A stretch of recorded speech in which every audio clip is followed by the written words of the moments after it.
Jadi itu barang bukti yang diamankan dari saudara ES selaku kepala bagian akademik pada saat rangkaian peristiwa tertangkap tangan, yaitu di ruangannya uang senilai 665 juta rupiah.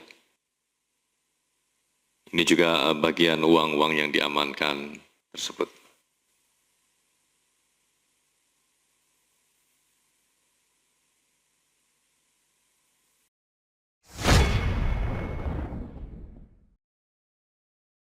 Mas Jubir, bahwa kita ke dunia pendidikan yang memang ini sangat memprihatinkan bagi kita semua ya.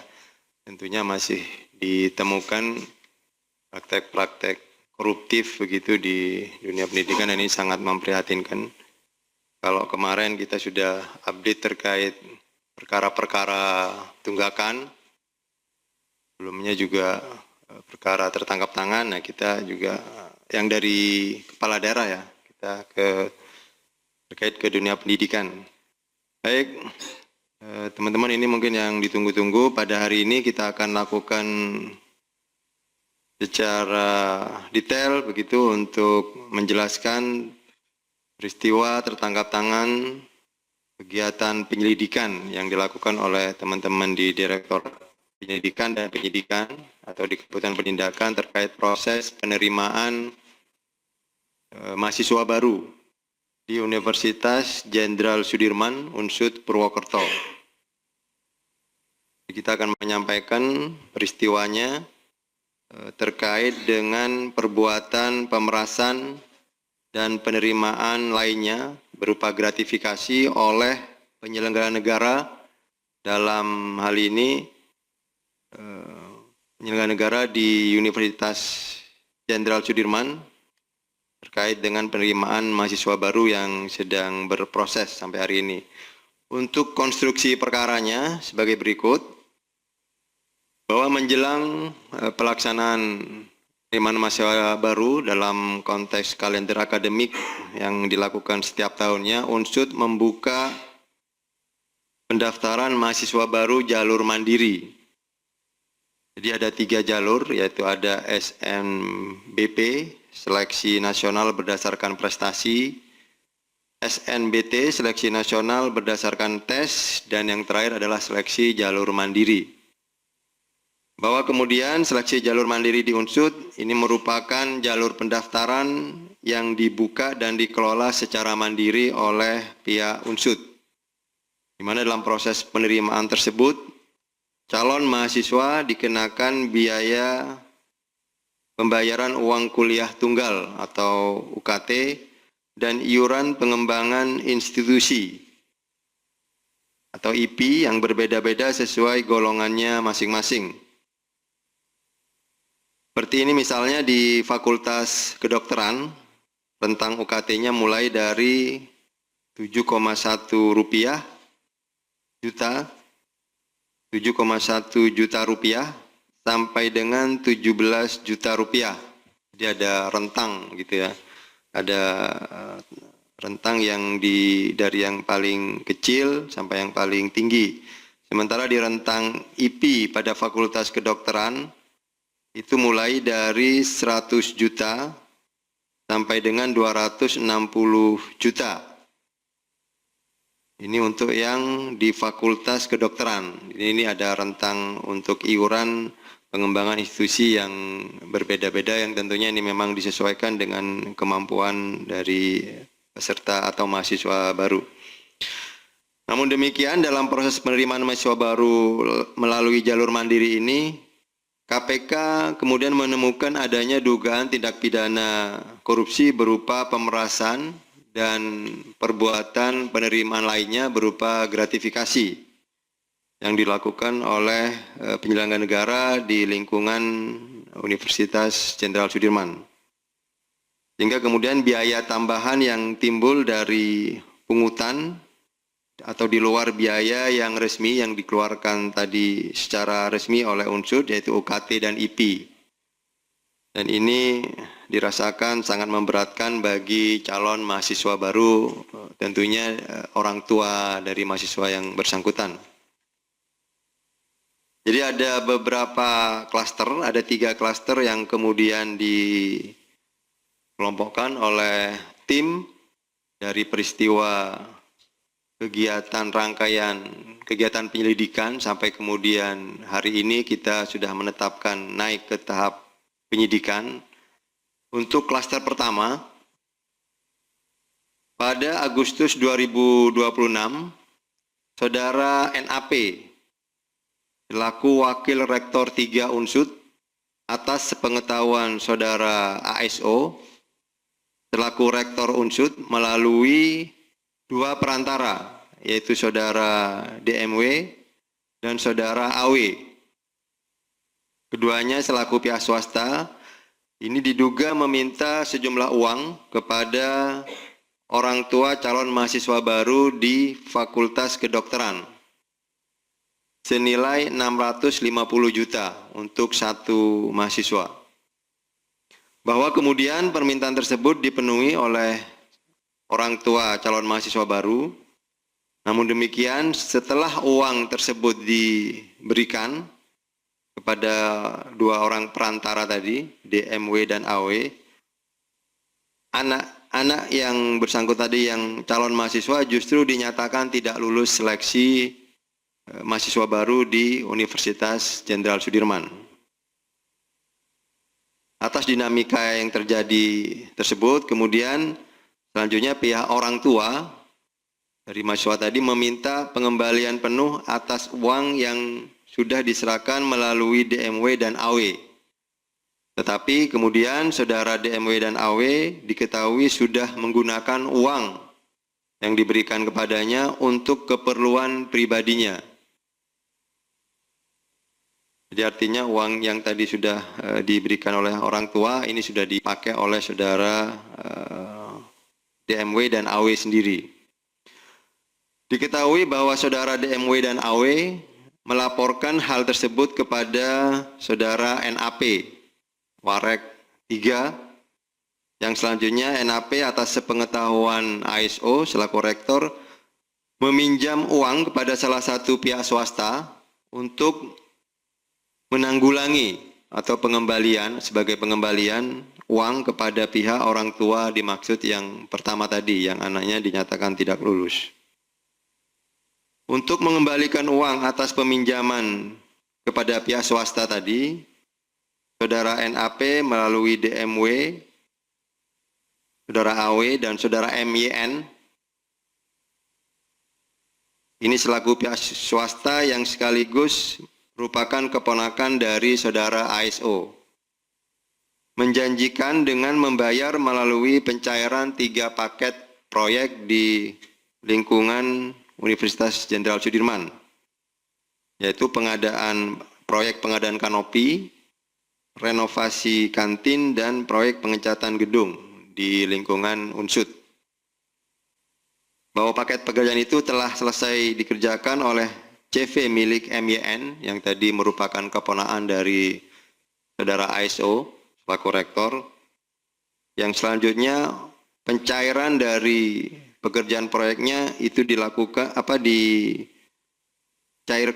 dan pembayarannya kemudian diberikan atau dialihkan kepada pihak swasta yang dimaksud untuk kemudian menutupi pengembalian uang yang diminta oleh mahasiswa baru yang dinyatakan tidak lulus. Ini untuk klaster yang pertama. Kemudian klaster yang kedua, bahwa pada seleksi penerimaan mahasiswa baru tahun 2025 dan 2026 jalur mandiri, Saudara ASO memberikan perintah kepada MYN selaku keponakan dan sekaligus pihak swasta yang memang digunakan oleh Saudara Rektor atau ASO untuk mengerjakan proyek-proyek di lingkungan Unsud, dengan memberikan perintah dalam rangka penerimaan mahasiswa baru dengan kode jangan diminta di awal.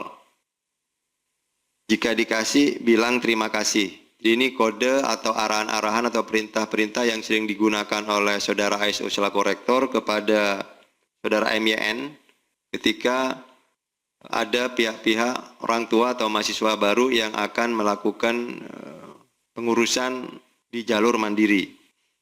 Atas hal tersebut, MYN atas pengetahuan ASO diduga melakukan penerimaan untuk kepentingan saudara ASO.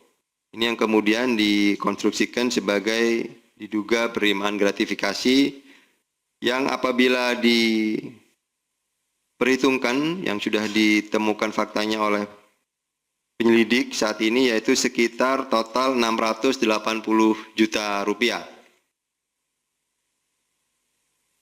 Kemudian saudara ASO juga diduga memerintahkan saudara MYN untuk melakukan pembayaran atas pembelian 3 bidang tanah yang diatasnamakan saudara MYN. Jadi penggunaan uang-uang yang didapatkan oleh saudara MYN itu digunakan atas perintah saudara ASO untuk membelikan aset berupa tanah yang diatasnamakan saudara MYN. Sehingga dalam hal ini saudara MYN bertindak sebagai penerima sekaligus pengelola uang yang kegunaannya diperuntukkan saudara ASO. Kemudian ada klaster yang ketiga, ini di luar peristiwa yang klaster pertama dan kedua, bahwa pada periode yang sama diketahui saudara ES selaku Kepala Bagian Akademik Unsud. Ini juga menjadi salah satu panitia penerimaan mahasiswa baru. Saudara S berkomunikasi dengan salah satu pihak pengepul para calon mahasiswa baru di Unsud. Jadi ada pihak-pihak tertentu yang memang sering berkomunikasi dengan saudara ES selaku Kepala Bagian Akademik dan juga anggota panitia penerimaan mahasiswa baru di Unsud. Dalam komunikasi tersebut, saudara ES atas pengetahuan saudara ASO melakukan tawar-menawar mahar. Ada negosiasi atau ada semacam transaksi dengan pihak pengepul dalam proses penerimaan mahasiswa baru jalur mandiri. Kemudian setelah ada kesepakatan mengenai mahar yang sudah disepakati antara ES dan pihak yang mengurus jalur penerimaan mahasiswa baru jalur mandiri, saudara ES kemudian menerima uang dari salah satu pihak pengepul para calon mahasiswa baru yang saat ini ditemukan total mencapai sekitar 1,12 miliar rupiah. Ini berlangsung dari tahun 2025 sampai dengan 2026. Tapi kemudian ini akan terus didalami apakah ini juga mundur ke belakang di tahun-tahun sebelumnya juga ada perbuatan-perbuatan yang sama. Bahwa atas penerimaan tersebut, saudara ES kemudian melaporkan kepada saudara ASO selaku rektor. Dan bahwa kemudian saudara ASO memberikan akses user ID-nya, ini modus terkait dengan bagaimana kemudian untuk mempengaruhi di sistem penerimaan secara elektroniknya. Jadi saudara ASO memberikan akses user ID kepada saudara ES untuk proses otorisasi atau mengklik atau memberikan approval dalam sistem penerimaan mahasiswa baru di Unsud yang diberikan kepada calon mahasiswa baru yang akan diterima menjadi mahasiswa baru di Unsud dan telah memberikan sejumlah uang sebagai mahar tadi. Ini ada 3 klaster. Kemudian kami jelaskan juga dalam peristiwa penyelidikan yang dilakukan oleh teman-teman di penindakan, bahwa dalam rangkaian peristiwa tertangkap tangan yang dilakukan pada hari Kamis kemarin, tanggal 20 Agustus 2026, tim KPK kemudian mengamankan sejumlah pihak yaitu sebanyak 14 orang. 12 orang yang berada di wilayah Purwokerto dan 2 orang diamankan di Jakarta. Selanjutnya terhadap 12 orang yang ada di Purwokerto telah dilakukan pemeriksaan awal di Polresta Banyumas dan kemudian 7 orang dibawa ke Jakarta. Hingga yang menjalani pemeriksaan di Gedung Merah Putih sejumlah 9 orang. Yaitu saudara ASO selaku rektor Unsud, saudara NAP selaku Wakil Rektor 3 Unsud, Saudara ES selaku Kepala Bagian Akademik Unsud, Saudara DMW selaku pihak swasta, Saudara AW selaku pihak swasta, Saudara MYN selaku pihak swasta, Saudara KPR selaku Wakil Rektor 2 Unsud yang juga turut diamankan. Yang ke-8 Saudara AA selaku pihak swasta, dan yang terakhir yang ke-9 Saudari YW selaku pihak lainnya. Dalam peristiwa tertangkap tangan ini, tim KPK turut mengamankan sejumlah barang bukti yang ada dibawa untuk kemudian dilakukan penyitaan, yaitu uang tunai senilai kurang lebih 665 juta, dan juga ada barang bukti yang juga diamankan berupa saldo dalam rekening senilai kurang lebih 99 juta.